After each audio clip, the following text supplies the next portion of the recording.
And this is primarily why he's being focused on. This is why he's seen as a good target.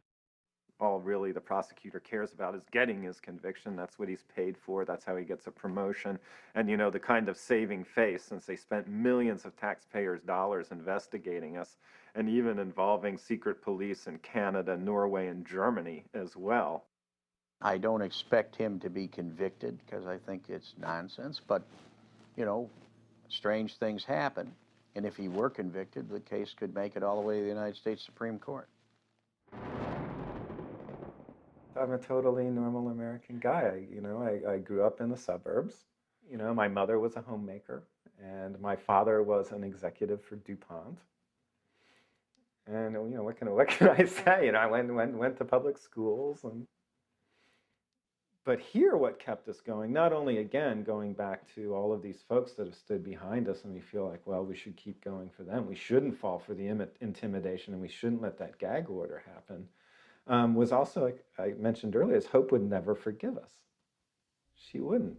She always said, never surrender, never give up.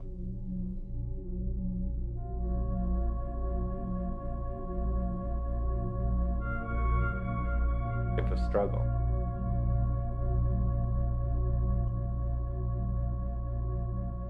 I wonder what happened to that suit.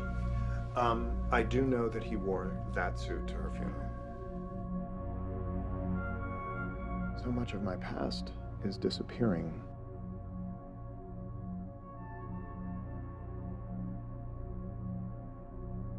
It takes courage these days to believe in the future and to dream of a better way of life.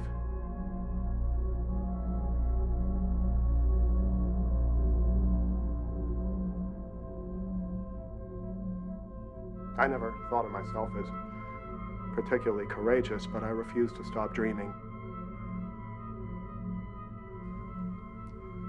So, I dream.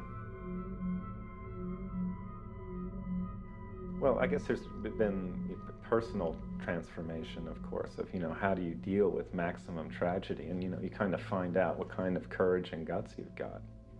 Facing a loss of autonomy for quite a long time.